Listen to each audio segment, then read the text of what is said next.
3, 2, 1. Bonjour mesdames et messieurs, bienvenue sur ma chaîne Qui l'eût cru podcast. Alors cette fois-ci, j'ai un invité qui sort un tout petit peu de l'ordinaire parce que les deux dernières invités que j'ai eus, c'était un champion de culturisme au naturel, Abel Oyoa, qui d'ailleurs n'était pas monté sur scène pendant 4 ans et qui à 48 ans est remonté sur scène et a remporté la compétition internationale euh, au Portugal à 48 ans en vétéran, et puis en toute catégorie de moins 80 kilos, il est arrivé deuxième à 48 ans. Et il ne prend aucun produit dopant, donc c'est vraiment extraordinaire. Et puis ensuite, pour le deuxième podcast, eh bien, j'ai eu Stéphane Laurent, qui est donc un spécialiste en coach monoparental. Et nous avons vu tout ça en détail. D'ailleurs, c'était un podcast très intéressant. Aujourd'hui, j'invite une personne qui sort totalement de ce cadre et je trouve ça extraordinaire parce que moi, ça me passionne. Ça s'appelle le pranisme. Aujourd'hui, j'ai la joie et le bonheur d'accueillir un grand monsieur. Il s'appelle Nicolas Pilarz. Il habite en Italie. D'ailleurs, il a beaucoup d'origines. Il va vous en parler.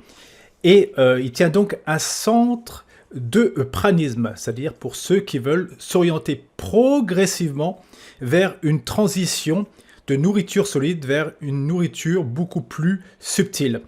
Bonjour Nicolas, ça me fait très plaisir de t'accueillir. Est-ce que tu pourrais te présenter brièvement?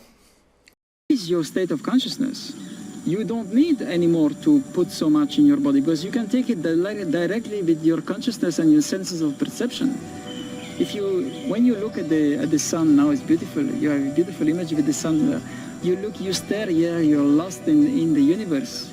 Energy we're always having, always having. But what we're having, if we are not Berserkian, we're having also the food. And the food is depleting us.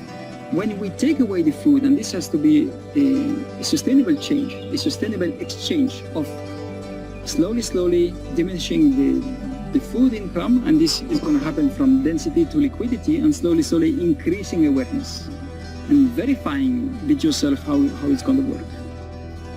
Too high in consciousness, you will not be able to sustain the awareness because it needs some practice, it needs some time. So this is why if you don't have a facilitator and you do this, sometimes you're going to end in psychiatric hospital. Bonjour Gilles, merci beaucoup de cette invitation. Bonjour à tous, chers téléspectateurs. Alors, oui, tu as utilisé le terme pranisme, donc il faut peut-être expliquer un petit peu ce que c'est, mais ça, je vais développer un petit peu dans ma description. Le prana, c'est l'énergie vitale. C'est déjà présent partout, hein, dans le champ de notre vie. Donc c'est présent en nous parce que c'est ce qui anime chaque atome de l'univers. Donc quand on parle de pranisme, on parle de respirianisme, on parle de vivre de lumière, on parle d'autonomie, on parle de beaucoup de termes qui ont été utilisés par le passé, dans l'histoire, mais aussi actuellement, il y a beaucoup de personnes qui font ce que je pratique, enfin qui pratiquent la même chose, mais qui utilisent des termes différents. Alors, c'est la découverte de soi-même et de ce qu'on a déjà en nous, hein. Donc, c'est cette force vitale qui est notre force de vie et qu'on dédie actuellement, hein, l'être humain dans cette civilisation le dédie énormément à la nourriture solide, hein, avec des concepts qu'il faut manger, qu'il faut se nourrir plusieurs fois par jour, assumer telle et telle dose de vitamines aussi, de calories et ainsi de suite, hein, avec des concepts bien établis. Et tout ça, on vit avec et on ne se pose même pas la question, mais si je changeais la manière de me nourrir, qu'est-ce qui se passerait?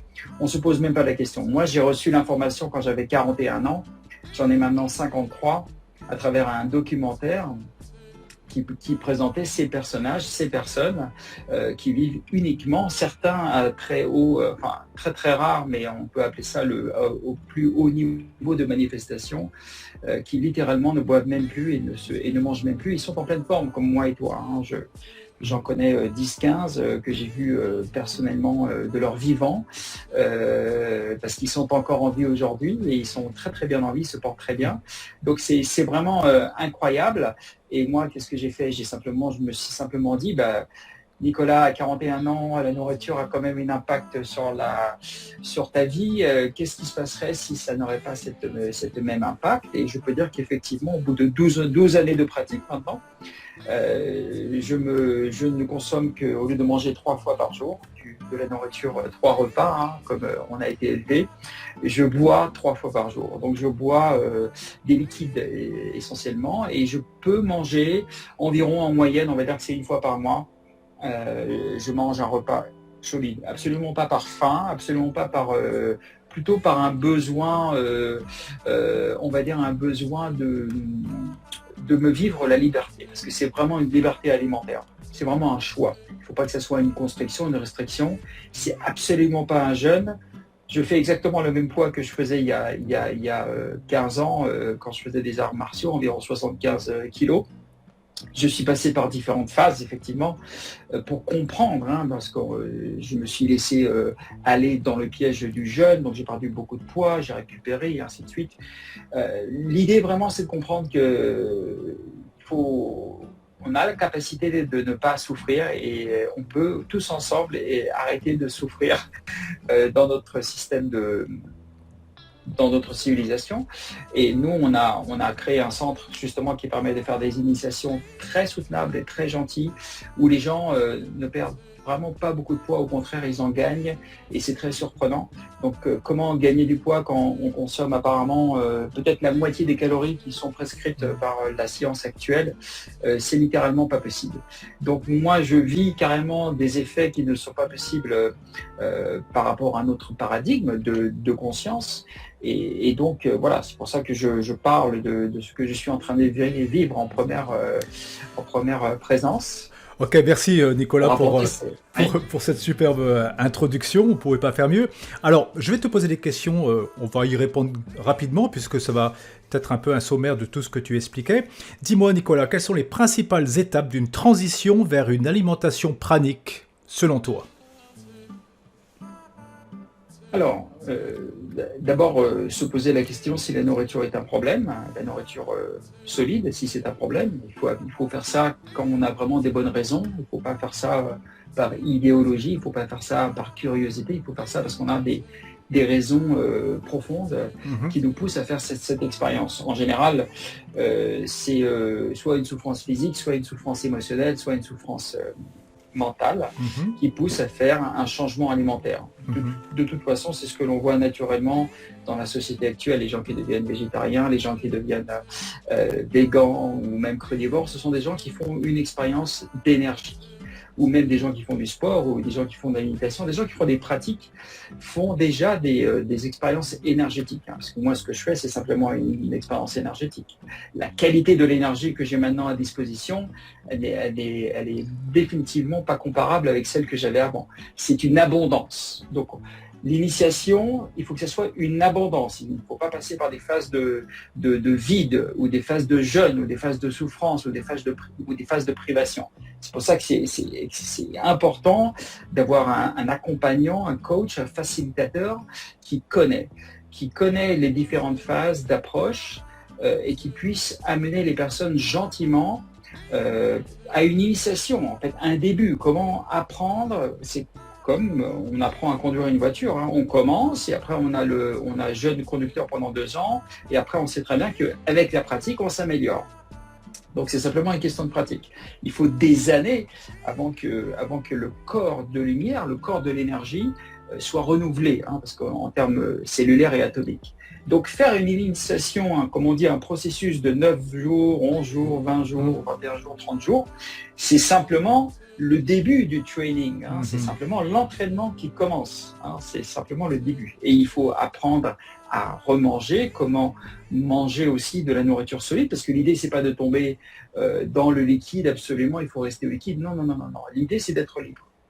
Bah, merci. Bon, il faut savoir que dans mon cas, depuis on va dire 11 années, je suis on va dire dans une transition en sachant que bon, je suis devenu crudivore, non pas par choix, tout simplement par envie, par besoin. Ce n'est pas une punition que je me suis infligée. Voilà, j'ai fait cette transformation progressivement et c'est vrai que 90% du temps, je consomme uniquement que des green smoothies qui sont très riches, hein, très complets, mais je n'ai pas trop envie de manger du solide. Et d'ailleurs, quand je mange du solide, parce que ça m'arrive parfois lorsque je pars en voyage ou bien quand mes filles sont là, etc. Ça m'arrive. Et aussitôt, j'ai soif. Il faut que je boive beaucoup d'eau, alors que d'habitude, je bois jamais d'eau, les green smoothies étant largement suffisants. Donc, effectivement, tu nous as dit qu'il y avait différents types de processus. Et deux processus que tu enseignes, on va dire, entre parenthèses, dans ton centre, c'est le processus des 9 jours et celui des 21 jours. En quoi ces deux processus diffèrent ? Voilà, au début on faisait que le processus de 21 jours et on a modifié le protocole pour arriver aujourd'hui à quelque chose de vraiment un processus très gentil et très approprié pour la plupart des personnes. 9 jours, c'est simplement une première approche. C'est le nombre de jours minimum pour permettre au corps de faire une première expérience d'énergie. On va dire une première expérience pranique. 21 jours, c'est plus long. Il faut avoir plus de temps à disposition. Pas tout le monde ne peut aussi avoir 21 jours à disposition. Maintenant, on offre notre processus à distance. C'est-à-dire que tout le monde peut le faire à distance et peut le faire en continuant son travail. Donc, ça change énormément parce que c'est beaucoup moins coûteux. Au contraire, c'est beaucoup plus abordable et ça permet aussi de continuer de vivre ce changement dans l'éventuel problème de tous les jours que peut présenter la vie. Et les gens voient les bénéfices. Donc 9 jours, c'est une première approche. 21 jours, c'est plus en profondeur. Dans ton cas, parce que tu as parlé justement je ne savais pas que tu étais la plupart du temps au liquide, tu es déjà en fait un être pranique, un être respirien, un être de catégorie 3. On a différentes catégories pour exprimer ce paradigme. 1, 2, 3, 4. Hein. Donc le catégorie 4, ce sont les êtres humains, ils sont très rares. Il y en a quelques-uns en France qui consomment moins de 10 calories par jour. On a estimé un être humain sur 10 millions qui est dans cette catégorie 4, mais la plupart des êtres praniques sont libres et consomment, comme toi, de temps en temps, de la nourriture solide. Ça peut être une fois par semaine, mais la plupart du temps, ils sont au liquide parce que ça leur convient mieux. Ils sont en pleine forme et ils n'ont absolument aucune envie, mais ils peuvent, s'ils veulent, manger de la nourriture quand ils veulent. Cette liberté. Alors, tu dois enseigner, je suppose, lorsque les gens viennent directement à Cocore en Italie. C'est Cocore ou Cocore ? Alors, on a un centre en Italie, mais aussi on vient aussi en France, à Lanturel. Oui. On se déplace ici dans d'autres pays. Oui, ça on va y venir. Cocore, voilà. Alors, quelles sont les techniques d'accompagnement pour les gens qui viennent faire soit le processus de 9 jours, de 21 jours. Je suppose qu'il y a des balades, qu'il y a de la méditation, Qigong, technique respiratoire, peut-être de la sylvothérapie, la contemplation solaire, qui consiste à regarder le soleil. Ça, je le fais régulièrement, j'adore ça au lever et coucher du soleil. Est-ce que toutes ces pratiques sont mises en exergue afin justement d'accompagner la personne à travers cette transition progressive ? Eh bien, en fait, on a une approche différente de ce que tu viens de dire. C'est au contraire, on essaie de faire le minimum de ce genre de pratiques. Parce que ce genre de pratiques, elles ont tendance à dévier de ce qui est essentiel et de ce qui est la simplicité. Les gens ont cette vision qu'ils doivent se procurer de l'énergie à l'extérieur pour être en vie. En fait que non, en fait que tout est déjà là, tout est déjà présent. Notre magnifique être humain donne tout à disposition à chaque instant. Sauf que, comme on a des habitudes qui sont très très fortes, on est même sous l'effet d'une addiction très très forte qui est la nourriture, et toute notre civilisation a été créée autour, on ne peut pas passer du jour au lendemain. C'est pour ça qu'on organise ces transitions qui peuvent durer des années avant de commencer à comprendre que oui, effectivement, ça fonctionne. Donc, on fait vraiment des petites balades. Alors c'est ce qu'on fait le plus en fait, les balades, parce que c'est quelque chose de très simple et tout le monde peut les faire à son rythme et on est fait pour ça en tant qu'être humain. On a 2 jambes, 2 pieds et on est fait pour marcher. On fait des méditations très très courtes en début de partage, simplement pour se reconnecter. On fait absolument pas d'autres techniques respiratoires, de Qigong. On peut en faire, mais on essaye de porter les personnes à l'essentiel. Donc c'est un travail en fait en sens inverse. D'accord, intéressant. Tu vois, là, tu m'as appris quelque chose. Alors, dis-moi, comment le système digestif s'adapte-t-il à une diminution drastique de la consommation de nourriture solide au fur et à mesure des années? Alors, c'est pour ça qu'il faut absolument remplacer la nourriture solide par la nourriture liquide. Et donc, il n'y a plus ce côté drastique. On ne pénètre pas en jeûne. On utilise l'effet placebo avec la nourriture liquide. On l'utilise au niveau cellulaire. Donc, c'est pas que de l'eau, hein, c'est de la nourriture liquide. Hein. Donc, ce sont des smoothies, des soupes, des choses sucrées et salées. Ça peut être des yaourts. Tout ce qui ne se mâche pas, D'accord. qui ne se remine pas, qui ne se broie pas avec les dents, tout ce qui n'invoque pas ce côté animal, où on va utiliser les mâchoires, les dents et tout ce corps humain pour pénétrer dans la digestion, et donc ça va nous prendre beaucoup d'énergie. On reste dans la souplesse, dans la gentillesse, dans la fluidité avec les liquides, et ça nous dégage toute une énergie nouvelle qui va nous envahir et qui va nous aider à, premièrement, dans un premier temps, guérir et renouveler notre système cellulaire. C'est le principe de l'autophagie, hein. Mais le principe de l'autophagie contrôlée, pas dans le sens du jeûne, mais dans le sens justement de l'abondance. Et ça, c'est énorme.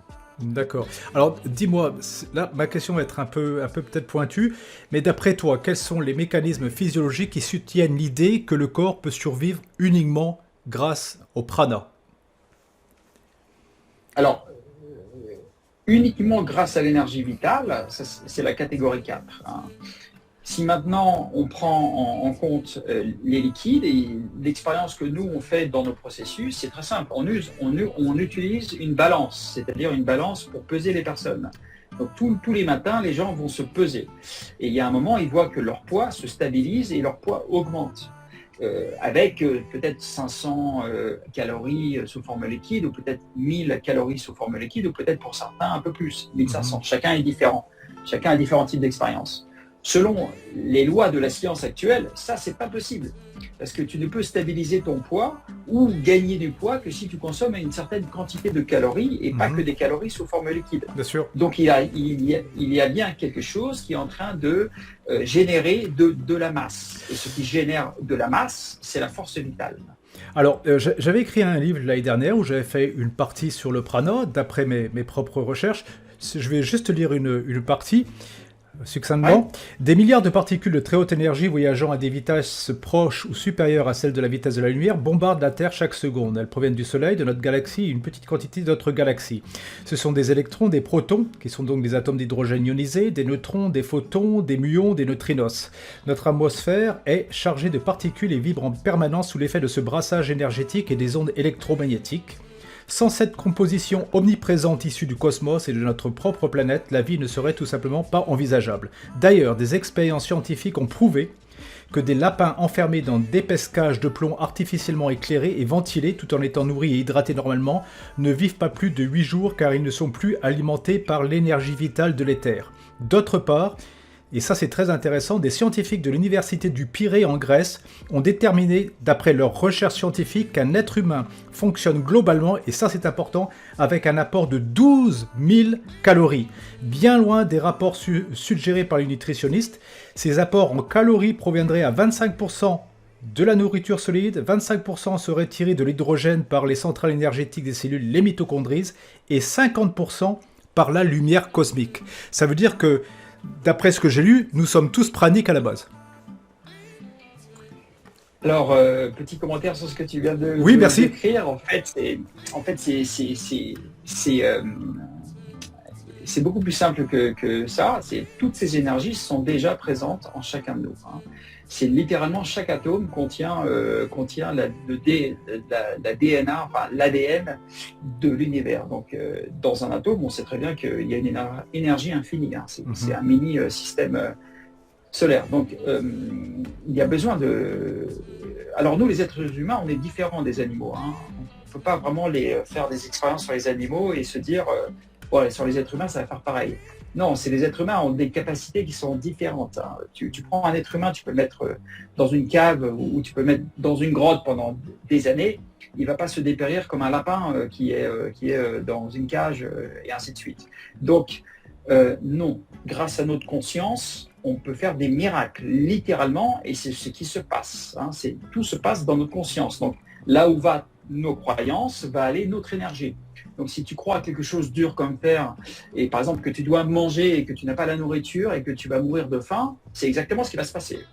Donc oui et non dans ta description, c'est-à-dire il y a sûrement une partie de vérité, mais ce qui est important, c'est que l'être humain génère à chaque instant tout ce dont il a besoin pour être en parfaite santé et en parfaite harmonie. D'accord. Et le seul obstacle, c'est le temps. C'est-à-dire que si tu prends un lapin qui a vécu et qui est né dans la nature et tu le mets dans une cage, il va rentrer en dépression quasi immédiatement. Enfin, là, c'était une cage de plomb hein, pour justement l'isoler complètement des énergies cosmiques. Voilà. Voilà. Et si tu prends un moine bouddhiste ou si tu prends un pranique qui connaît sa pratique et tu le mets dans une cage de plomb pour l'isoler complètement, ça va être très différent que si tu prends un être humain qui n'est pas habitué et ainsi de suite. Hein. Donc, c'est l'effet de la conscience fait toute la différence. Ah ouais, donc moi j'ai eu tendance, bon c'était un essai sur le pranisme, puisque je ne suis pas vraiment un spécialiste en pranisme, c'était mes recherches personnelles, mais là tu viens d'apporter un point qui est important, c'est que finalement c'est une recherche en soi et non pas par l'extérieur, c'est-à-dire que finalement le pranique il va pas puiser sa plus grande force de l'extérieur, apparemment d'après ce que j'ai compris, mais plutôt de l'intérieur, c'est bien ça hein. Absolument, il n'y a aucun changement ne peut être fait d'une manière stable et durable à l'extérieur si ça ne vient pas déjà de l'intérieur. Ça c'est intéressant, là tu veux C'est-à-dire la joie inconditionnelle, l'amour inconditionnel, le champ de vie de l'amour n'est pas dehors, il est déjà à l'intérieur. Il n'est pas demain, il n'est pas hier, il est tout de suite ici et maintenant. Donc la qualité de tes cellules, la qualité de tes atomes dépend de qui tu vas être. Tu vas être en souffrance ou pas, à l'intérieur. Hein. De quelle qualité de paix tu es. Et donc toi, tu es dans une grande paix parce que tu es d'une manière majoritaire. Le plus souvent. Majoritaire, voilà, merci. À force de parler italien, je parle pas français. Tu consommes des liquides et donc tu es stable, tu as cette stabilité. Mm-hmm. Bon, c'est vrai que lorsque je parle un peu du crudivorisme, et j'en fais pas l'apologie, d'ailleurs je dis que c'est un chemin personnel et je suis pas là pour influencer les autres personnes, chacun fait ce qu'il veut. Mes filles, j'en ai une qui aime bien faire les restaurants, l'autre elle commence à se orienter peu à peu vers une alimentation plus saine, on va dire, plus végétale.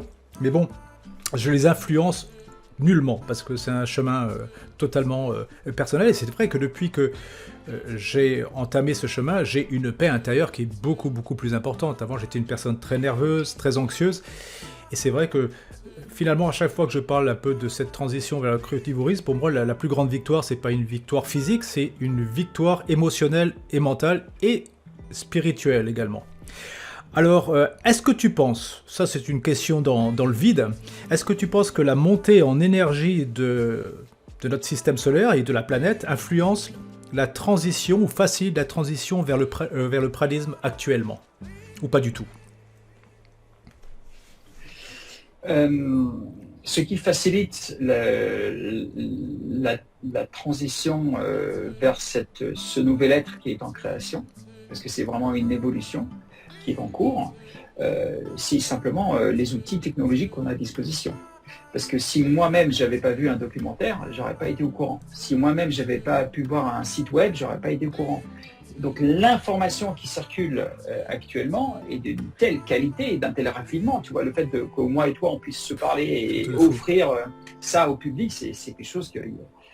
Donc l'information va très très vite. Donc l'ermite qui était dans sa grotte ou qui était au sommet de sa montagne, qui était sain, illuminé, respirien, pranique et ainsi de suite, maintenant il fait son site web et il balance la vérité à tout le monde. Donc c'est pour ça qu'en ce moment il se passe plein de choses. C'est-à-dire qu'il y a on va parler de forces contraires, et il y a la vérité et le mensonge qui sont en train de... Il y a un combat en cours entre ce qui est... voilà, mais comme on sait très bien, la vérité vient toujours à flot.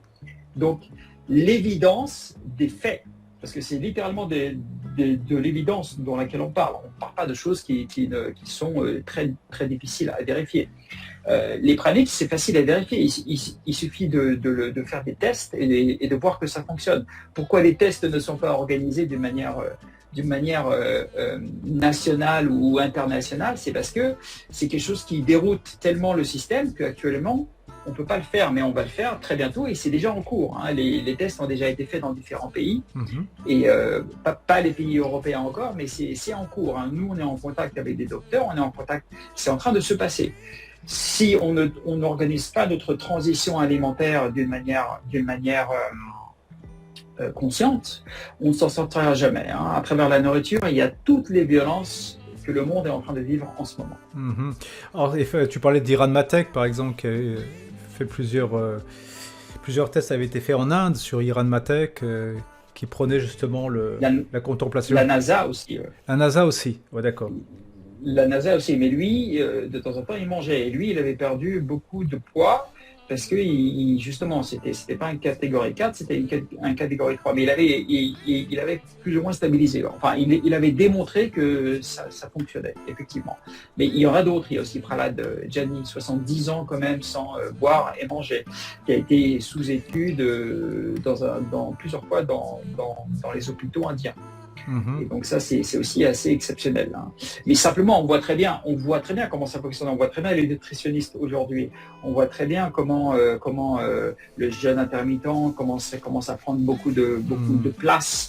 Les restrictions caloriques, les docteurs commencent à prescrire. Les liquides aussi, pour apaiser, pour désinflammer les organes. Enfin, toutes ces choses-là sont des intentions de changement en termes de grande conscience. Et tout ça est guidé par les êtres qui sont déjà dans ce paradigme. Inconsciemment, il y a la conscience collective est à l'œuvre. Hein. Donc on est déjà dans cette transition alimentaire, hein, ce qui va nous apporter à une nouvelle forme de civilisation. Alors la première fois que j'avais entendu parler de pradisme, c'était dans les années 90 parce qu'à l'époque je vivais aux Philippines et c'est un Américain qui venait parce que j'avais un petit bar-restaurant, qui était moniteur de plongée, il venait régulièrement me voir et puis il m'avait donné un livre, celui de Paramahansa Yogananda, l'autobiographie de Paramahansa Yogananda, et j'avais dévoré ce livre et c'est là que j'avais entendu pour la première fois une histoire de pradisme avec une jeune fille de 11 ans qui avait décidé du jour au lendemain, elle priait tellement fort de ne plus manger, effectivement elle n'a plus jamais mangé à partir de l'âge de 11 ans, ni bu de l'eau, enfin c'est ce qui était évoqué dans son livre. Et puis il y avait également la rencontre avec ses grands maîtres, Sri Yukteswar, Lahiri Masaya, Saïd Baba. Enfin, j'avais trouvé ça complètement fantastique. Donc déjà à l'époque, il y avait des petits échos à travers certaines lectures, mais c'est vrai que là, c'était pas la grande épopée d'Internet, donc c'était un peu compliqué de vérifier tout cela. Dis-moi, alors parmi les grands praniques que je suis, parce que j'en suis certain, il y a Elito Elamine, que je suis sur Instagram, qui traverse l'Afrique. Je pense que lui, il est catégorie 4, non? Elito Elamine? Eh ben, en fait, il est un peu... Elito Elamine, il mange de temps en temps et il consomme un peu de liquide de calories de temps en temps. Mais il est entre le 3 et le 4, en fait. Hein. On va dire 3,5. Ouais. Alors il dit, pas tous les praniques ne sont parfaitement exacts dans leur description de qui ils sont à chaque instant. Hein. Voilà, ils disent pas forcément tout ce qu'ils ont consommé et tout ce qu'ils mangent, parce qu'on leur pose pas aussi les questions. Donc, mais Elito Elamine, de toute façon, qui vient à notre festival en août, hein, qui parle comme speaker, que je connais très bien. Voilà, hein, il est resté, je pense, un an en catégorie 4, peut-être voire 2, mais sinon, de temps en temps, il touche à du liquide sous forme de calories et parfois il mange du solide. Alors, je n'ai pas l'information de ces 2 dernières années, je ne sais pas. Mais de temps en temps, je pense qu'il consomme un peu de liquide. Ouais. D'accord. Sinon, il y a d'autres personnes aussi qui... Moi, je pense que là, elle est réellement en catégorie 4, c'est Victor Truviano, un Argentin, qui est devenu un peu une divinité en Inde. Tu peux nous en parler un peu? Il s'appelle... Oui, bien sûr, il s'appelle Swami Bai maintenant. Voilà. Il a été renommé Swami Bai parce qu'il fait partie d'un groupe en Inde, d'une lignée indienne. Hein. Donc, écoute, il a été, je pense, 10 années à sec, oui, effectivement, en catégorie 4 apparemment. Mais récemment, il a repris à prendre du thé. Du chai. Hein. Et donc, je l'ai vu la dernière fois en mois d'octobre, on était en Russie pour un festival pranique. Là-bas, ils appellent ça autonomie. Et donc, j'ai pris un chai avec lui. C'était rigolo parce que rien que le chai, j'ai vu au début, il était normal, mais après il commençait à rigoler. Donc le chai a eu un effet sur lui. Un effet euphorique. Comme si quelqu'un... Ah bah, exactement. Alors, C'était très sympa. voilà, c'est un peu les gens que je connais. Bon, il y en a d'autres que j'ai suivi un peu, j'ai regardé un peu l'évolution. Est-ce que tu connais actuellement des gens qui sont réellement en catégorie 4? Parce que, comme tu dis, il y en a peut-être 800 dans le monde, puisque si c'est une personne sur des millions, il y a peut-être 800 sur Ouais. cette planète qui sont vraiment en catégorie 4. Est-ce que tu en connais personnellement? Oui, bah, Swami Bai, quand même, c'est un catégorie 4, parce que quand tu prends un chai par jour ou deux, dans le chai, il y a une calorie, quoi, peut-être. Hein, Bien sûr. voilà. Donc, Swami Bai, il y a aussi Sophia Wapetira, qui est une jeune fille, donc elle est en catégorie 4 depuis 5 ans ou 6 ans maintenant, peut-être. D'accord, Tu peux la suivre sur Facebook. Hein. d'accord, je suis vrai. Il y a donc Henri Montfort en France qui Ok. continue. Maintenant, il en est à sa 22e année. Donc lui, il prend un café le matin et parfois il prend un peu d'eau pétillante de la Vichy Célestin. Voilà, c'est tout ce qu'il prend. D'accord. Donc sinon, il y a aussi, donc chez les Russes aussi, il y a beaucoup de praniques là-bas. Hein. Il y a beaucoup de personnes. Il y a Galina Elcharas, il y a Svetlana. Dans les pays de l'Est, ils sont très nombreux là. On les découvre en fait. On les découvre. On les découvre. Ouais. J'ai l'impression Ouais. que dans ce domaine du prana, également tout ce qui est physique quantique, il me semble, et j'ai cette impression que les Russes et les pays de l'Est, ils sont vachement en avance sur le reste du monde. C'est une impression ou c'est une réalité?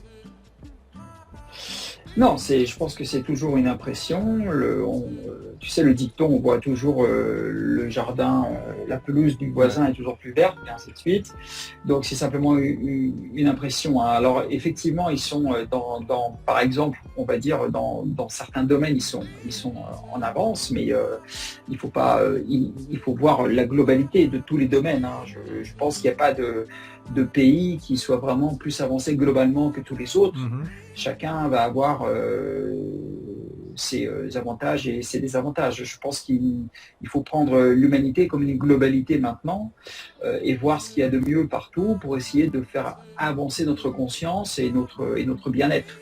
Et ça passe forcément de toute façon par l'alimentation. C'est-à-dire que faire une pratique, oui, tu peux faire la pratique que tu veux, mais si tu es obligé de faire la pratique pour te sentir bien, ça veut dire qu'à la base, il y a quelque chose qui te fait sentir mal. Travailler sur la racine de la cause de la souffrance de l'humanité, c'est-à-dire la nourriture, voilà, c'est-à-dire qu'il n'y a plus besoin de pratique à faire. La seule pratique, c'est de rester en conscience et de continuer à vivre avec cette joie intense qui se manifeste et de se rappeler la cause et les effets de la nourriture sur le corps humain. Donc on ne peut pas demander à des gens qui n'ont pas vraiment cette souffrance ou cette connaissance de changer. C'est un peu comme la chenille et le papillon. Tu ne peux pas demander à une chenille qui est un peu trop jeune de devenir papillon trop tôt. Ça ne marchera jamais. Donc il faut que la chenille fasse sa vie de chenille, il faut qu'elle mange même des choses pas très bonnes, il faut qu'elle devienne bien grasse et bien grosse. Et là, elle va être guidée à faire le cocon et là, elle va devenir forcément par sa propre force. Et ça, c'est très important, ça va devenir un papillon, un nouvel être. Alors, tu nous as parlé des 4 niveaux de respiréalisme. Alors, le numéro, Oui. catégorie 1, 2, 3, 4, vas-y, explique-nous. Alors, catégorie 1, ce sont les êtres humains qui n'ont pas changé leur nourriture depuis qu'ils sont de leur jeune enfance et qui ne font pas vraiment grand-chose, qui sont plutôt sédentaires en fait. Hein, voilà. Leur énergie est plus ou moins stagnante. Donc, ils sont en train de cumuler la souffrance jusqu'à ce qu'à un moment, la souffrance même va les obliger à changer. Donc ça, on peut en parler aussi. Catégorie 2, ce sont les personnes qui ont commencé à chercher et à changer justement à cause de la souffrance et qui, par différentes pratiques, ont commencé à mettre en marche leur énergie. Ça peut être à travers des pratiques comme la méditation, le qigong, le sport même, quel que soit le sport. Ça peut être à travers des pratiques de jeûne aussi, donc de jeûne même religieux. Ça peut être à travers aussi justement un changement alimentaire soft, comme passer au au végétarianisme, au végan, ou faire une sélection de la nourriture, faire un changement alimentaire, c'est déjà faire un changement énergétique. Les gens voient les bénéfices, ils ont plus d'énergie à disposition, plus de joie, plus de capacité, plus de lucidité. Ça, c'est la catégorie 2. Ou alors peut-être avoir fait simplement un processus pranique, mais après être retourné. Voilà, il y a une graine il y a une fleur qui commence à éclore. Hein. Catégorie 3, ce sont les personnes comme moi, comme toi, où les gens, la plupart des praniques, hein, même Jasmine, hein, qui était en catégorie 4, elle est redescendue pour remanger un petit peu de temps en temps. Rémayor, Acaï, Taldiboa, les Français aussi, Gabriel Lespoir, la plupart des gens qui se définissent praniques, ce sont des gens qui sont libres, qui peuvent s'asseoir à table, manger ce qu'ils veulent, qui peuvent ne pas manger pendant une semaine, 2 semaines, 3 semaines, tranquillement être à sec, être à l'eau, boire des liquides, enfin beaucoup de liberté alimentaire, mais quand même toujours en train de consommer plus ou moins quelque chose une fois par semaine ou une fois par mois. Hein. Donc ça, c'est la catégorie 3. La catégorie 4, ça c'est encore un autre niveau, c'est celle dont on a décrit, c'est moins de 10 calories par jour. Donc ça peut être un café, 2 cafés, du thé, mais rien de dense, pas de choses denses, pas de sucre, pas de sel. Donc c'est un corps totalement différent, c'est encore une autre étape. La catégorie 3, c'est un peu la voie du milieu. C'est la voie, c'est un peu entre deux. C'est avoir un peu les pieds sur terre et les pieds dans le ciel. Je m'aperçois à travers mon chemin personnel que de plus en plus, j'aime pas trop le sucre. Alors, quand je dis le sucre, c'est le sucre des fruits. C'est-à-dire que de plus en plus, je vais faire des smoothies où j'aime beaucoup l'avocat, avocat avec une pomme verte par exemple, ou bien avec des myrtilles sauvages. Je mets du vert, tout ce qui est épinards frais, persil, etc. Mais c'est vrai que de moins en moins, j'aime mes smoothies sucrés. Alors parfois, il n'y a pas d'avocat, donc je fais un smoothie sucré, mais je mélange. J'ai passé des pommes rouges aux pommes vertes, par exemple, tu vois. Mon corps réclame de moins en moins de sucre. C'est assez bizarre. Et c'est vrai que lorsque je consomme des smoothies qui sont pas très sucrés, justement, eh bien, j'ai une meilleure énergie quelque part. C'est assez étonnant. C'est un changement progressif. Bon, je suis pas pressé. Hein. J'ai pas l'intention d'être un catégorie 4 demain. Le temps fera son temps. Et si jamais je ne le suis jamais, ben, c'est pas grave. Le tout, c'est d'évoluer à son rythme. Dis-moi. Sur ça, sur ce que tu viens de dire, moi je consomme du miel. Je suis apiculteur et j'élève mon propre miel parce qu'on l'utilise dans notre centre pranique. On utilise le miel comme sucre. Et le miel, c'est excellent parce que c'est toutes les fleurs, c'est tous les arbres, c'est la nature. Et le processus, c'est un processus naturel avec les abeilles. Et donc c'est un outil de transition, hein, un outil de transition merveilleux.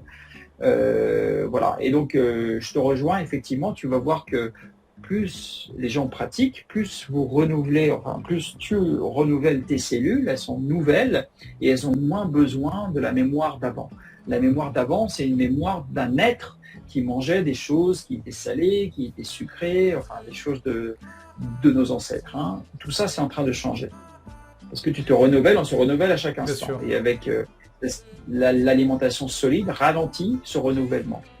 L'alimentation liquide l'accélère. Hein. C'est pour ça que l'expansion de la conscience est majeure.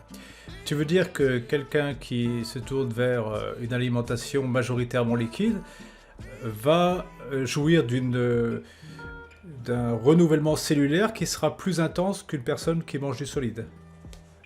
Absolument. Le terme autophagie, c'est littéralement le recyclage et le renouvellement des cellules. On peut le calibrer et on le calibre d'une manière exceptionnelle quand justement on joue avec les liquides et l'objectif c'est pas de faire un jeûne. Donc au lieu de faire un jeûne, de retourner au solide, de faire un jeûne, de retourner au solide, bingo, tu prends la voie du milieu et tu restes au liquide la plupart du temps et de temps en temps tu vas dans les extrêmes à faire du solide ou à faire un petit peu moins. Mais la plupart du temps tu restes et de toute façon, nous, c'est pour ça qu'on continue à proposer ce processus, parce que ça fonctionne, les gens sont ravis, et les gens se régénèrent et se restaurent. C'est une restauration cellulaire. Bon, actuellement, c'est le principe de l'autophagie. Dans ma période, maintenant, je suis à 16-20 heures de jeûne par jour, parce que le matin, j'ai pas faim, j'ai pas envie de manger le matin. La seule chose que je prends le matin au lever, c'est du plasma de Quinton, qui est de l'eau de mer, puisé dans des vortex sous-marins. Peut-être tu en as déjà entendu parler. Voilà, qui est très riche en minéraux ionisés, donc hautement bioassimilables. Voilà. Ensuite, en fin de matinée, j'aime bien prendre un grand bol de thé vert. Et parfois, je vais manger à 13h, parfois à 16h, parfois à 17h. Alors là, c'est en fonction de mon envie, c'est-à-dire que je n'aime plus du tout m'imposer un horaire précis pour manger, quoi. Pour moi, ça c'est en fonction de mes envies. Quand mon corps a envie de manger, je lui donne à manger. Si pendant 24 heures, il n'a pas envie de manger, bah, je lui donne pas à manger. C'est-à-dire que je n'ai plus cette relation chronométrée vis-à-vis des repas. Ça, c'est vraiment du passé. Alors, Donc tu manges une fois par jour, quand même. ah oui, quand même, une fois par jour, parfois 2 fois. D'accord. Ça dépend, D'accord. ça dépend de ce Ah que ouais. j'ai fait. Parfois, je fais du sport, donc quand je vais à la salle, euh, bah, ce qui est assez marrant, c'est que parfois je fais des grosses séances de musculation et je préfère, au lieu de rentrer chez moi et de me faire un grand smoothie, parfois je me dis, bon, ce que je vais faire, je vais aller en bordure de mer, je vais marcher 2 kilomètres les pieds dans l'eau, prendre le soleil, écouter du son binaural, j'écoute du son binaural, du solfège sacré, etc. Et je marche comme ça pendant 1 heure et demie, parfois 2 heures, les pieds dans l'eau. Et quand j'ai fini ça, là, j'ai pas faim du tout, quoi. C'est assez exceptionnel parce que là, je n'ai plus du tout envie de manger. Donc il y a des fois, finalement, mon repas ne consiste plus, après une séance, à aller m'enquiller un smoothie, mais plutôt d'aller marcher les pieds dans l'eau. Ça me nourrit, du moins, j'ai l'impression que ça me nourrit davantage. Bon, c'est peut-être une impression aussi, hein. Tu vois, les êtres humains, ils ont tendance justement à devoir avoir cette obligation de brûler leurs calories parce que c'est justement ce qu'ils sont en train de faire, c'est cet être humain qui fait. Et quand tu marches comme ça dans la nature, tu utilises et après tu arrives dans une espèce de paix, de béatitude qui arrive et tu te dis bah, la fin elle n'est pas là. Par contre les habitudes vont revenir, c'est-à-dire qu'après quand tu vas retourner dans ton champ de vie, tu vas continuer les anciennes habitudes. Et l'idée c'est de comprendre que moi quand je bois quoi que ce soit, c'est pas par faim ni par soif. C'est pour donner à mes cellules ce qu'elles ont besoin. Moi, j'ai pas envie de perdre de poids et de rentrer en jeûne. Donc, l'idée, c'est pas de consommer par faim ni par soif, mais c'est de consommer ce qui est nécessaire pour que le fonctionnement de ton être soit optimum. Et ce qui est optimum, c'est absolument pas manger et avoir l'obligation de devoir faire. Au contraire, on est dans une civilisation qui fait trop. Et on fait tellement qu'on est en train de tout ruiner autour de nous. Tout consommer, c'est-à-dire qu'on consomme maintenant les montagnes, on consomme les forêts, les eaux sont polluées, enfin c'est une catastrophe climatique qui est en cours. Et la nourriture a cette capacité de nous anesthésier, donc de nous distraire de ce qui est vraiment essentiel à notre existence. Donc toi, tu es plutôt de catégorie 2. Parce que tu consommes de la nourriture solide tous les jours. Ou au moins, disons qu'une fois par semaine, peut-être que tu sautes. Moi, je pensais que, parce que quand tu parlais au départ de tes green smoothies, je pensais que tu consommais des choses liquides plus souvent. Donc toi, effectivement, tu rentres vraiment parfaitement dans la catégorie 2. La catégorie 3, c'est-à-dire que c'est ta prochaine étape. Ouais. J'ai l'impression d'être à cheval plutôt entre les deux. C'est ce que je voulais corriger tout à l'heure. Quand tu m'as dit catégorie 3, j'étais surpris. Mais dans ma tête, je me suis dit, non, je suis plutôt entre la catégorie 2 et la catégorie 3. Je me considère davantage, voilà, c'est ça, un peu à cheval entre les deux. Mais non, je ne me considère pas encore vraiment en catégorie 3. Non. Non, je n'ai pas encore, je n'ai pas encore ton, bon, on va pas parler de niveau, mais je n'ai pas encore atteint le chemin que tu as découvert par toi-même. Je n'en suis pas là encore. Mais si ça doit venir, ça viendra. Si ça ne doit pas venir, bah, ça viendra. Ah oui, voilà, c'est pas... il faut que ça soit sans effort. Hein. S'il y a un effort à produire, s'il y a de la souffrance, il y a quelque chose qui fonctionne pas. Il faut que ça soit aligné tous les jours. Alors ça c'est important effectivement d'en parler parce que souvent les gens associent la transition vers le pranisme comme étant un chemin christique, un chemin de souffrance. Et en fait, à travers ton message, je vois que c'est carrément l'opposé, quoi. C'est tout simplement être à l'écoute de soi-même, de plonger dans soi-même et de savoir s'écouter et de savoir peut-être analyser aussi ce que sont réellement des envies, des besoins et faire le part entre le psychologique et un véritable besoin métabolique, non? Pas spécialement? Non, non, alors, non, justement, quand on plonge dans cette initiation et dans cette transition, on ne peut pas s'écouter trop parce qu'on ne sait pas qui on est en changement. Donc, c'est pour ça il faut un coaching. On n'apprend pas à conduire une voiture tout seul. On n'apprend pas. C'est possible, bien entendu, mais on a à disposition des enseignants et des gens qui ont fait déjà le chemin. Donc, pourquoi ne pas utiliser un guide de montagne au lieu de partir dans la cambrousse tout seul. Non, c'est très important de ne pas s'écouter trop parce qu'on va avoir non seulement le côté physique qui va nous parler, mais il va avoir le côté émotionnel qui va revenir à flot, le côté mental. Et tout ça, si on n'est pas coaché, on peut se sentir péter une durite à un moment, quoi. Donc c'est très important de ne pas commencer ce genre de voyage tout seul. Et vraiment, il y a assez de personnes qui pratiquent en France actuellement pour tranquillement trouver des gens très compétents qui permettent justement de faire du coaching par rapport à ça. D'accord, merci. Alors maintenant, on va parler un peu des stages et des accompagnements. Donc, quels sont les objectifs principaux des stages organisés aussi bien en France qu'en Italie? C'est quoi l'objectif principal de ces stages? L'objectif principal, c'est qu'en fin de parcours, donc au jour 9 ou au jour 21, on fait une évaluation des critères praniques, des critères énergétiques des personnes. Ils doivent avoir des critères évidents qu'il s'est passé quelque chose de bénéfique. Les bénéfices sont 4 qu'on identifie. Avoir au moins autant d'énergie qu'avant quand on mangeait sous forme liquide, ça serait bien. Idéalement, en avoir un petit peu plus, ça c'est vraiment un bénéfice. Le second, c'est de dormir très très bien, mieux qu'avant. Et si le sommeil est réduit, c'est encore mieux. Ça permet d'avoir plus de temps à disposition pour faire ce que l'on veut. Le troisième, c'est le poids se stabilise et voir on est en train de gagner du poids facilement rien qu'au liquide. Et ça, c'est exceptionnel. Ça permet d'avoir un contrôle sur la dimension poids-masse du corps. Donc on a à disposition un outil qui nous permet soit de diminuer, soit d'augmenter, rien que au liquide, et ça c'est assez exceptionnel aussi. Et le dernier critère qui est très important, c'est la présence de la joie et de la sérénité et de la paix. Quelque chose qui est nouveau, qui s'est installé et qui donne une confiance. On appelle ça les premiers symptômes de la béatitude. C'est simplement un petit début. Alors, pas tout le monde n'a les 4. La plupart du temps, les gens en ont 3 sur 4. Donc, il faut que le 4e arrive tôt ou tard. Si les gens n'en ont que 2, ça veut dire qu'on ne sait pas trop si le corps a fait un jeûne ou pas, ou si le corps a manifesté le corps énergétique, donc le corps pranique. Si les personnes n'ont qu'un critère sur 3, ça veut dire ils sont plus en jeûne, et à ce moment-là, il faut faire une réintégration alimentaire qui soit selon le protocole du jeûne, c'est-à-dire progressivement. Si les gens manifestent les 4 critères ou les 3 critères, ils peuvent tranquillement retourner à manger parce qu'ils ne sont pas en stress à l'intérieur. Ça veut dire que les organes se sont bien comportés et que l'énergie, elle est fluide et qu'il n'y a pas de stress. Alors, ça c'est l'objectif.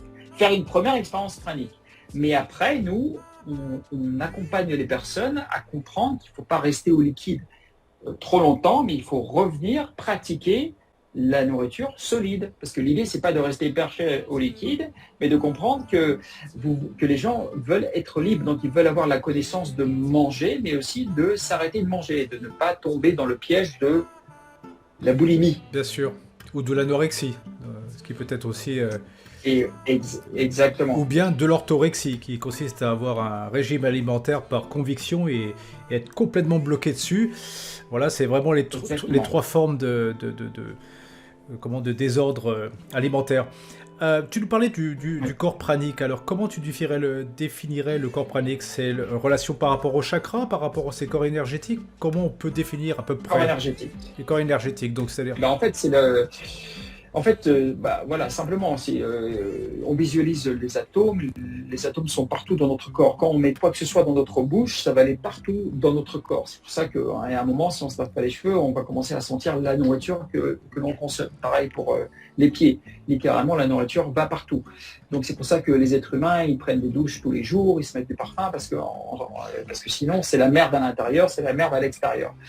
Quand on devient pranique, tout ça, on commence à Moi, je prends peut-être une douche une fois par semaine ou une fois par mois. Je me lave plus les cheveux au shampoing. Enfin, tellement de choses ont changé subtilement parce que littéralement, mes atomes, mes cellules se comportent d'une manière plus ou moins parfaite par rapport à avant. C'est-à-dire qu'elles sont dans une autre optique, elles sont dans une autre forme d'énergie. Les organes ne sont pas gonflés, ne sont pas enflammés. Les poumons sont bien ouverts. Les intestins sont réduits parce que la nourriture solide crée cette élasticité qui va complètement détériorer le système à l'intérieur et qui va pousser littéralement les muscles et les os. Littéralement, donc tout mon corps est fluide et soft. Je peux d'un moment à l'autre invoquer une grande force et sans mettre à risque mes tendons, mes muscles. Même j'ai la capacité d'appuyer fort sur mes os qui semblent souples au lieu de cette rigidité cellulaire qui était littéralement liée à la nourriture solide. Moi, j'ai vécu des activités sportives de sport de combat, ça n'a plus rien à voir. C'est-à-dire que des gens qui sont sportifs et qui sont praniques, c'est toute une autre histoire. C'est-à-dire c'est d'une fluidité et d'une capacité énergétique à différents niveaux. C'est pour ça que quand tu vois Elitom Elamine qui fait ses séances de muscu, il peut faire 100 pompes de suite parce que la fluidité du corps énergétique, c'est toute une autre histoire. C'est pour ça qu'on amène les gens à faire des expériences en douceur. Et durant la pratique de 9 jours, à un moment, on leur demande, allez faire des exercices et voyez, observez de la différence, allez faire une course.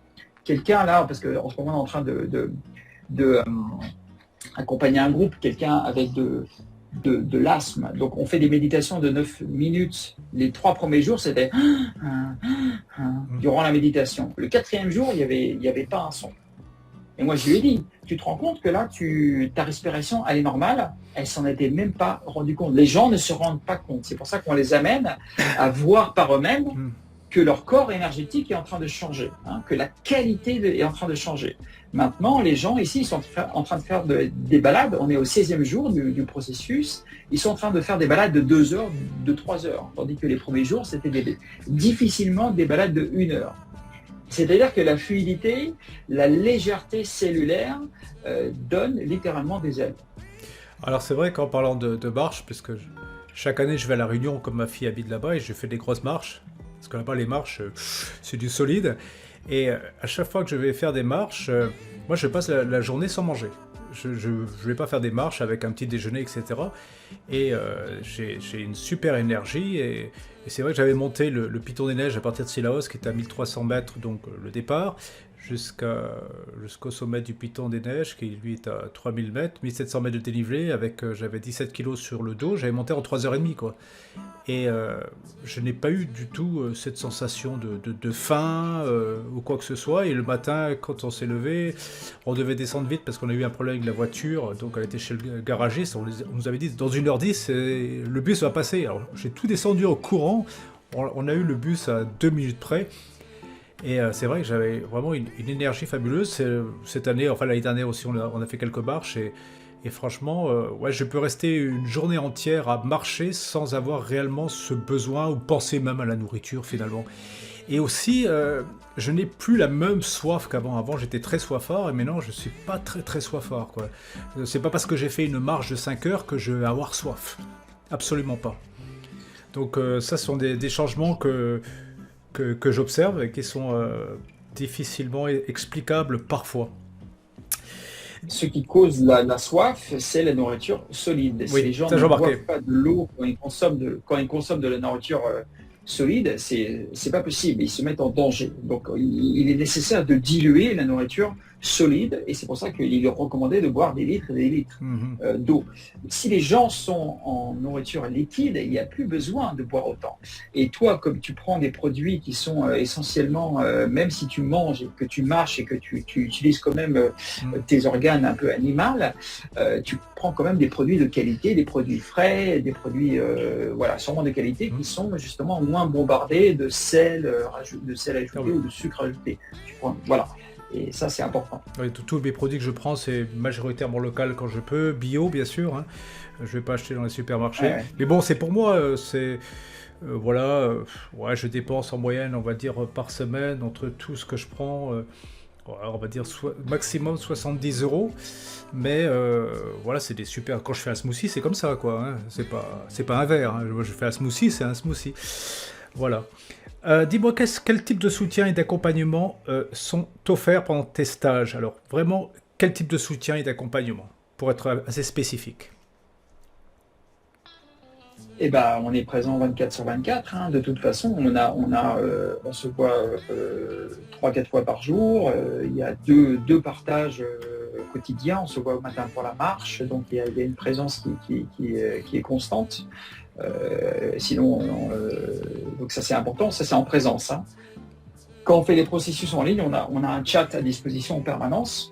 Où moi je suis, je dors encore quand même 3 à 4 heures, 5 heures parfois en hiver par nuit, mais sinon la plupart du temps, moi je suis connecté, je suis assez au taquet sur les réseaux, donc voilà, s'il y a des questions, je réponds. Et on se voit en ligne, on se voit une fois par jour. En présence, c'est un peu plus en présentiel, donc en profondeur, on se voit et on fait des excursions aussi, c'est-à-dire qu'on amène les gens à pas seulement vivre dans la nature, mais aussi, par exemple, hier, moi je les ai emmenés au supermarché pour faire le tour des rayons et expliquer un peu ce qu'ils pouvaient consommer comme nourriture liquide, parce que les gens ils se disent, c'est un peu comme les crudivores il y a 40 ans, qu'est-ce que tu manges? Tu manges de la salade et quoi d'autre? Non, c'est-à-dire qu'il y a plein de choses qui peuvent être faites, et il y a beaucoup de livres de cuisine sur ça maintenant. Et ben c'est pareil avec les liquides, il y a énormément de possibilités et d'imagination à utiliser, donc on les emmène. Par exemple, prendre une glace. Là, en Italie, les glaces sont très bonnes. Donc, une glace, c'est liquide. Il y a 3 formes de liquide. Les liquides légers, qui sont le thé, les tisanes, les cafés, et ainsi de suite, quelques jus. Les liquides moyens, qui sont les smoothies, les soupes. Soupe miso, c'est plutôt léger. Puis après, il y a les liquides denses, qui sont les choses un peu plus denses, qui peuvent être, comme des glaces épaisses. Des glaces, des sorbets, c'est plutôt du 2. On peut faire des petites purées diluées, ça c'est plutôt du 3. Des yaourts, c'est plutôt du 3, du 2, du 3. Donc voilà, il y a toute une gamme de liquides qui permettent de naviguer dans les textures, dans la densité, et c'est surtout ce qui est important, ce sont les saveurs. Hein. Donc utiliser les épices, les goûts. Voilà, par exemple la tapenade, les choses crémeuses, ce sont des choses qui fonctionnent très très bien. Le fait de mâcher, même des fruits ou des légumes, c'est toujours utiliser ce côté mâchoire, ce côté animal. Et ça crée un attachement à la mémoire, justement, de manger et de consommer. Donc, tu recommandes finalement, durant les stages, progressivement, à ce que les gens avalent lentement leur liquide sans mâcher, c'est ça? Si j'ai bien compris, de manière qui quitte un peu ce côté animal? Ah oui, non, de toute façon, tu peux prendre c'est difficile de croquer sur une glace, hein, parce que nous, je parle de glaces qui ne sont pas glacées, quoi. Donc effectivement, si on prend un bloc de glace, on croque. Mais si on prend des choses crémeuses, tu vas utiliser un peu la langue, d'une manière, tu vas un peu avoir la sensation de mordre, mais tu vas pas déclencher. Le côté mâché, le côté tigre, le côté vache, le côté gorille, en fait. Hein. Côté ruminant. Tu vas pas le déclencher. Et voilà, le côté ruminant. Et ça, c'est très différent. Ça permet de prendre conscience de quelque chose d'autre qui se met en place. Et c'est l'être pranique, l'être hespérien qui commence à prendre sa position après. Alors, je suppose que tu as dû avoir pas mal de témoignages des stagiaires. Est-ce qu'on peut les trouver sur ton site internet? Il y a des témoignages qui sont exposés? Absolument, donc on a deux chaînes YouTube, une qui est dédiée au centre pranique avec les témoignages, aussi des conférences de nos accompagnants, parce qu'on a un team d'accompagnants en différentes langues, en italien, en anglais, en français, On a aussi un autre site YouTube pour tous les festivals que l'on a organisés. On en a organisé en France aussi la deuxième édition là au mois de juin, du 7 au 11 juin. Voilà. Et on a aussi le Pranic World Festival, donc qui est la 9e édition au mois d'août. Donc toutes les vidéos, vous pouvez les trouver sur la chaîne YouTube Bressarian World. D'accord, Brazilian, ouais. Et alors, donc, il va y avoir un stage en France, là, ça va être vers l'Aveyron, c'est ça? C'est du côté de l'Aveyron, il me semble. C'est ça. Donc, à Lenturel, dans l'Aveyron, près de Saint-Afrique, on a un centre qui est là, on organise un festival, et il y aura aussi un processus pranique aussi pour ceux qui veulent. Le festival est informatif, hein, donc c'est ça, ce sont des praniques français qui viennent et qui vont parler, qui vont échanger leur expérience et qui vont parler de ce paradigme pour l'information. Donc c'est 5 jours, il y aura des concerts le soir, ça va être très sympa. Inscrivez-vous sur notre site, donc bretarianworld.com. Hein, Brazilian. Le monde vespérien. Voilà, c'est ça. Voilà, Bretarian. Je mettrai en dessous le Brazilian World, ça, je mettrai ça en dessous. Donc voilà, en fait, sur le site, à partir de ton site principal, tu as les liens pour aller sur des diverses chaînes YouTube, etc., quoi, et tous tes réseaux sociaux. Oui, c'est ça. Tout est centralisé. Tout est là. Moi, je suis sur Facebook aussi. On poste aussi sur Facebook, hein, à Nicolas Pilar, sur Instagram aussi. Bon, bah super. Dis-moi, quels sont les préparatifs recommandés avant de participer à un stage de transition pranique? Qu'est-ce que tu demandes? Est-ce qu'il y a une préparation à faire en amont avant de venir à un stage, par exemple de 21 jours?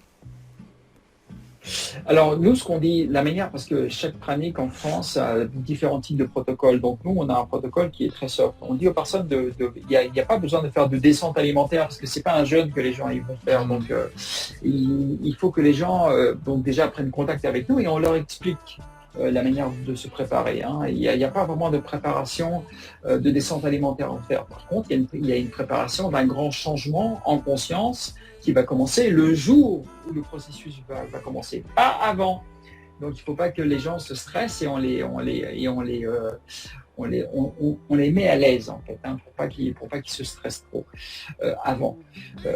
Mais il y a pas, il faut simplement il faut être en bonne santé pour faire les initiations que l'on propose, hein, parce qu'on n'est pas docteur, on n'est pas scientifique, donc on ne peut pas que les gens se mettent en danger. Donc il faut que les gens soient quand même dans une bonne constitution, en bonne santé, et ça on vérifie quand même avec un questionnaire, et puis parfois on leur demande de faire un check-up avec leur médecin soignant et de demander aussi parfois l'autorisation. Par exemple, il y a quelqu'un qui est venu avec un pacemaker au cœur, et on a demandé, si tu viens, on veut quand même un papier de ton médecin parce que nous, on ne sait pas.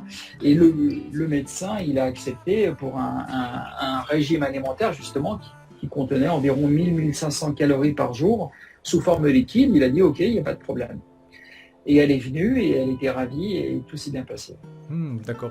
Alors, est-ce que tu as déjà, c'est une question un peu vaste, mais est-ce que tu as déjà eu des attaques un peu étatiques vis-à-vis de ce que tu fais? Parce que c'est vrai que le pranisme sort complètement du dogme matérialiste et consumériste de notre société. Donc ça peut effectivement faire peur peut-être à certaines industries, etc., de perdre un peu la main et de perdre le contrôle. Tu as déjà eu des attaques étatiques vis-à-vis de ce que tu fais?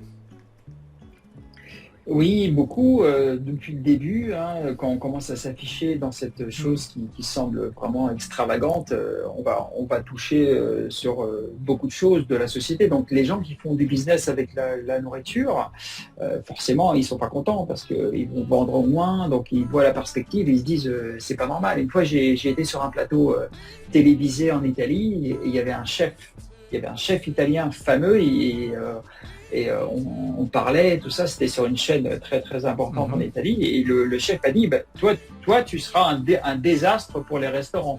Et je lui ai dit non, parce que moi de temps en temps je peux aller me manger une pizza, je peux aller me manger ce que je veux, mais effectivement c'est pas tous les jours, donc c'est vrai qu'il n'avait pas tort. C'est-à-dire qu'actuellement c'est pour ça que il faut que les gens se détendent entre guillemets. C'est-à-dire qu'on ne va pas changer du jour au lendemain. Ça va se faire tranquillement, en transition, peut-être dans quelques siècles. Les êtres humains vont globalement tous faire un peu cette évolution pranique de ce nouvel être humain. Mais il faut qu'avant, on évalue bien la situation. C'est-à-dire que moi-même, je fais des tests sanguins, des tests d'urine, donc je me contrôle. Mais il faut des données. Il faut des données en masse pour pouvoir voir que quelque chose fonctionne dans la durée et pour la majorité des êtres humains, pas que pour quelques personnes isolées. Alors, c'est vrai qu'aujourd'hui, on est beaucoup plus nombreux qu'il y a 10, 15 ou 20 ans. Donc, c'est en train de fonctionner. Et puis, on le voit aussi maintenant, les gens qui sont végans ou végétariens, globalement, il y a quand même une amélioration de la santé. Donc, on sait très bien qu'on est en train d'améliorer notre état d'être, parce que sinon, moi, je ne ferais pas ça. Hein. J'irais manger, parce que moi, je suis une bonne fourchette. Hein. Donc oui, on reçoit des attaques, des gens qui ont peur ou des gens qui comprennent mais qui n'ont pas envie. Parce que justement, il y a des intérêts en dessous. Donc, écoute, moi je comprends et j'accueille. Hein. Donc voilà, il faut faire attention effectivement parce que il faut faire attention, il faut être prudent. Mais moi je ne peux pas me renier à moi-même ce que je suis en train de faire. J'essaie de ne pas faire trop de prosélytisme, je fais simplement, je partage simplement mon expérience et ma vérité. Voilà, c'est simplement ça. Super. Oui, effectivement, alors c'est vrai qu'on voit des attaques étatiques sur des phénomènes qui sont finalement très confinés actuellement. Et à côté, on autorise toujours... alors c'est pas une attaque, hein, mais on utilise toujours les PMU à vendre du tabac, alors que c'est une catastrophe le tabac. On continue à vendre de l'alcool et on voit bien quels sont les milliers de morts qu'il y a chaque année, si ce n'est des millions par rapport à l'alcool et par rapport au tabac. Là par contre il n'y a aucun problème, mais dès qu'on sort un peu du rail central, de l'autoroute, lorsque l'on ose prendre un petit chemin de traverse, là tout de suite c'est... Aïe aïe aïe, il faut retourner dans le rail, il faut rester sur l'autoroute. Tout ce qui est à côté, c'est pas bon. C'est un peu ça, hein? Oui et non, on va dire que on est en train d'évoluer tous ensemble et que quand les gens sont habitués à fumer des cigarettes, parce que moi j'ai fumé des cigarettes pendant 20 ans, si quelqu'un a envie de fumer et quelqu'un a envie de manger n'importe quoi, tu peux pas vraiment lui en empêcher, tu peux que l'accompagner dans son choix. Et l'idée c'est ça, moi je pense que la société elle évolue à chaque instant et tu vois moi il y a 30 ans sur les paquets de cigarettes il n'y avait pas de publicité contraire. Maintenant tu achètes le paquet de cigarettes quand même, tu vois l'information, c'est dangereux pour la santé, donc il y a aussi toute une forme d'évolution par rapport à ça, c'est-à-dire qu'on sait très bien que les gens vont fumer que pour un certain temps, qu'après ils vont arrêter et ils vont se soigner. Et les gens vont manger de la merde pour un temps, après ils vont en souffrir et après ils vont se soigner, on le sait, donc on les accompagne en ça. Pareil, les gens vont faire trop de jeûnes et nous on les accueille et on aide les gens qui sont boulimiques et les gens qui sont anorexiques, littéralement, parce qu'on leur explique comment leur corps fonctionne par rapport à la nourriture. D'accord. Voilà. Donc, moi, je pense que globalement, il n'y a pas à pointer du doigt qui que ce soit. On est tous ensemble, comme une grande famille humaine. Hein. Là, c'est beau. Écoute, je te rejoins à 100% sur ce que tu viens de dire. Écoute, ça a été un super échange. Je ne vais pas rester trop longtemps parce que je sais que tu es en plein stage. Peut-être que je viendrai à 43 km du pont de Millau, à Africaire, c'est ça? Africaire ou... Près de Saint-Afrique. Là oui, Fricaire. Saint-Afrique, d'accord. Près de Saint-Afrique. Voilà, donc on peut venir. Donc le coût du stage c'est 125 €, c'est ça? Si on vient avec sa tente pour les 4 jours, c'est ça? Avec les repas? Non, alors, c'est pas un stage, c'est un festival. Un festival, c'est le Pranic. Le Pranic Festival France, c'est 5 jours du 7 au 11 juin et vous pouvez venir, oui, c'est environ 120 € pour les 5 jours et si vous venez en camping, sinon on a encore quelques places en dortoir qui sont libres, mais sinon voilà, c'est un écolieu, c'est une oasis, donc c'est un endroit qui est magnifique pour faire du camping. Ouais. Bien, et les 125 €, ça inclut les repas qui sont vegan, etc. ou c'est... Non, ça inclut pas les repas, mais par contre il y aura une cuisine végane et végétarienne à disposition. Et puis pour les gens qui veulent manger de la bonne nourriture du terroir, ils vont à Saint-Afrique, à côté, il n'y a pas de problème. Hein. D'accord, bah c'est bien. Écoute, bah, je vais y réfléchir. Et puis, c'est vrai qu'il Ok. il y a 2 ans, je devais venir au mois d'août, je devais venir à Cocoré du 1er au Ouais. 12 août. Et puis finalement, j'ai eu un empêchement, je n'ai pas pu venir. Ça peut arriver. Voilà. Voilà, mais j'avais changé mes pneus, j'étais prêt quoi, j'avais acheté un GPS, tout, j'étais prêt à aller là-bas. Et puis, Ouais, bon, ouais. moi je verrai cette année si je peux venir. Je vais voir, je vais essayer de m'organiser autour de Ok. ça. Écoute, je te remercie Nicolas. Avec plaisir. Merci. Oui, tu m'as apporté des informations que je ne connaissais pas, des nouvelles informations qui me permettent d'avoir une compréhension, une approche un peu différente de ce qu'est le pranisme, notamment avec cette plongée intérieure et cette peut-être non-nécessité d'aller chercher de l'énergie vers l'extérieur. Moi j'étais persuadé, tu vois, que il fallait puiser cette énergie sur l'extérieur et apparemment ça n'a strictement rien à voir, tout est à l'intérieur de soi. C'est bien ça le message.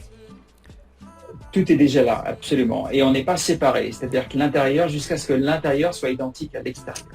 Bon, ah oui. Ah, il y a du travail là. Il y a du travail. Un petit peu, un petit Un peu. petit peu. Mais pas tant que ça. Pas tant que ça. Bon bah écoute, Ouais, j'en ouais. profiterai pour mettre le lien de ton site. Et puis je Merci. te remercie pour ce podcast, c'est vraiment très gentil de ta part. Voilà, c'est une toute nouvelle Ouais. chaîne et j'ai vraiment pour objectif de faire découvrir un peu à la petite planète YouTube des profils qui sortent un peu de l'ordinaire et bah, naturellement tu Très bien. en fais partie. Voilà.